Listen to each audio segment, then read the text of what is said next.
Hello दोस्तों, ASY update में अजीत आपके साथ आपके स्वागत करते हुए आज हम बात करेंगे पैमाइश के बारे में।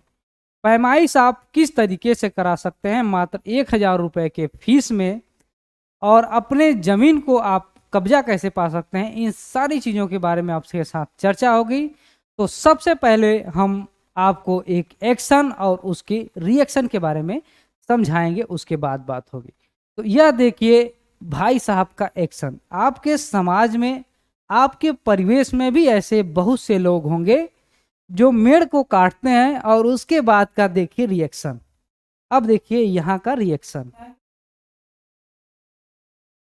यह देखिए है रिएक्शन। तो इस तरीके की प्रवृत्ति से लोग कुछ तो पाते नहीं है, लेकिन इस तरीके से लड़ाई झगड़ा कर अपने आप को बहुत ही पीछे कर लेते हैं।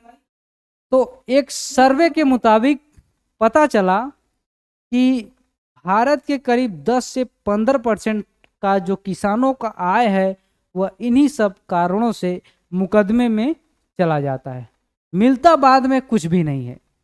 तो इनका कारण क्या है कि यह जो दूसरे की मेड़ कटाई करते हैं, तो आपस के समाज में जो है गंदी सोच पैदा होती है और एक दूसरे में टकराव और तनाव ज़्यादा बढ़ता है। तो आपसे निवेदन है कि इस तरीके की प्रवृत्ति से के लोगों से और खुद से दूर रहें। अपने और अपने बच्चों का इससे ज़्यादा ख्याल रखकर आप विकास कर सकते हैं। इनसे विनाश हो सकता है और विकास नहीं हो सकता है। अब आते हैं मेन मुद्दे पैमाइश की बात पर। तो चलिए, अब पैमाइश की जरूरत क्यों पड़ती है सबसे पहले हम इस पे समझते हैं। तो पहला क्या है कि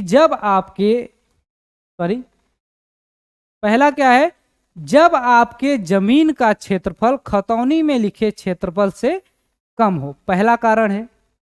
दूसरा कारण क्या है कि किसी बगल वाले व्यक्ति ने आपकी मेड़ को तोड़कर आपकी कुछ जमीन को अपने हिस्से में मिला लिया हो, जैसा कि बड़े साहब ने किया था, मैंने आपको वीडियो में दिखाया।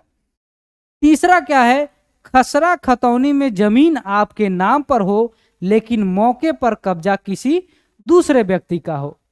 तो इन कारणों में लोग जो बुद्धिमान है वह लड़ाई न करके क्या करते हैं, पैमाइश कराते हैं। अब आते हैं पैमाइश के लिए आपको क्या करना है। तो आवेदन पत्र में क्या क्या डॉक्यूमेंट लगेगा, इस पर हम आपसे बात करें। यह एक जो है उत्तर प्रदेश की धारा 24 के अंतर्गत आती है।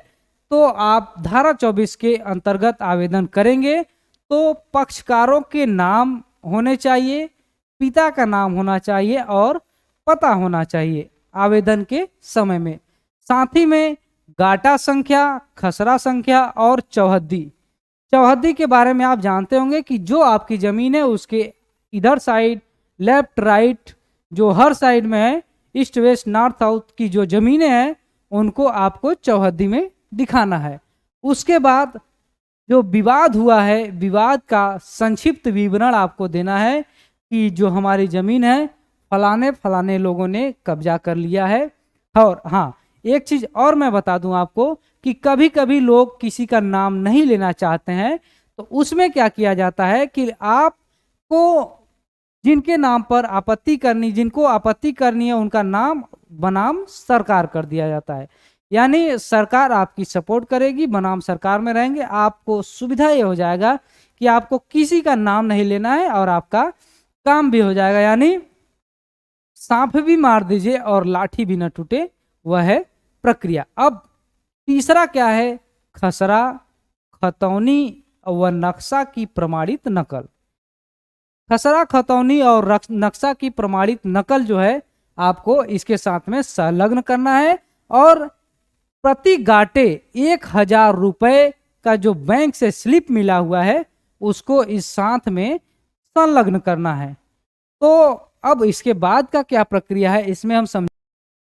तो आवेदन के बाद की जो प्रक्रिया है उसमें हम समझेंगे कि एसडीएम साहब पैमाइश का आदेश देंगे, और एसडीएम साहब के आदेश के 1 महीने के अंदर पैमाइश कर लिया जाएगा। पैमाइश में क्या होगा कि कानून को पैमाइश के दिनांक के 15 दिन के अंदर सीमांकन सहित एसडीएम को फीडबैक देंगे।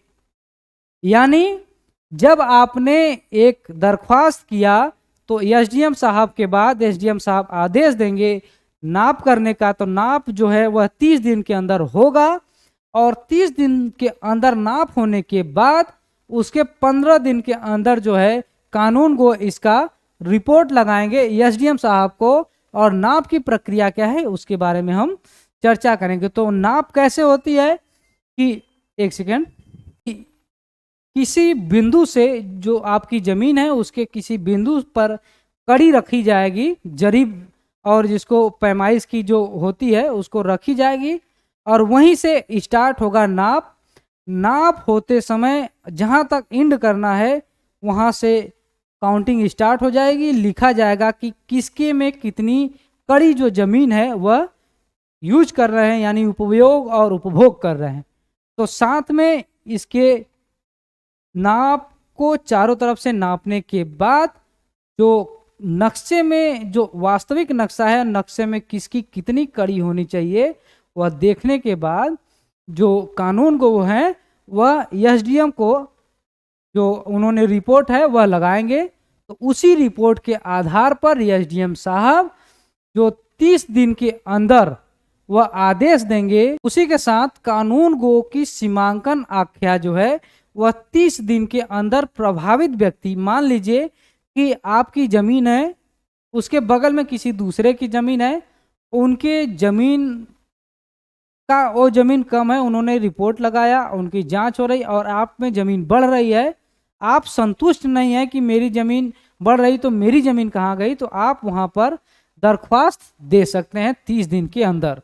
और 30 दिन के अंदर अगर आपने दरख्वास्त नहीं दिया, अगर कोई आपत्ति नहीं आई, तो एक सप्ताह के अंदर एसडीएम साहब का आदेश होगा कि वह वहां पर पत्थर नस्ब कराएं। पत्थर नस्ब क्या होती है अब इसको हम समझते हैं कि जब कोई जमीन का जांच होने के बाद चारों तरफ बड़े बड़े पत्थर को गाड़ दिए जाते हैं ताकि दोबारा उस पर इस तरीके का अधिग्रहण न किया जाए या कोई दूसरा आपकी जमीन को कब्जा न कर ले, उसी प्रक्रिया को पत्थर नस्ब कहा जाता है। और पत्थर नस्ब होने के बाद अगर उसके बाद भी कोई व्यक्ति जो है वह संतुष्ट नहीं है, उसको लगता है कि जो हमारा तहसील से जो न्याय मिला है वह न्याय हमें संतुष्ट नहीं करता है या उसके साथ अन्याय हुआ है, तो वह कमिश्नरी में अपील कर सकता है। अपील करने का क्या है कि अगर कोई पक्ष इस पैमाइश से संतुष्ट नहीं है तो एसडीएम के आदेश के दिनांक से 30 दिन के अंदर कमिश्नर के यहाँ अपील कर सकता है और कमिश्नर का आदेश जो होगा वह अंतिम आदेश होगा। तो यह थी पूरी प्रक्रिया। तो आशा करता हूं कि आपको यह वीडियो अच्छा लगा होगा, और अच्छा लगा होगा तो ऐसे जरूरतमंद व्यक्ति को इस वीडियो को जरूर शेयर करें। मिलते हैं नेक्स्ट वीडियो में, तब तक के लिए जय हिंद। चैनल को जरूर सब्सक्राइब करें और बेल आइकन को जरूर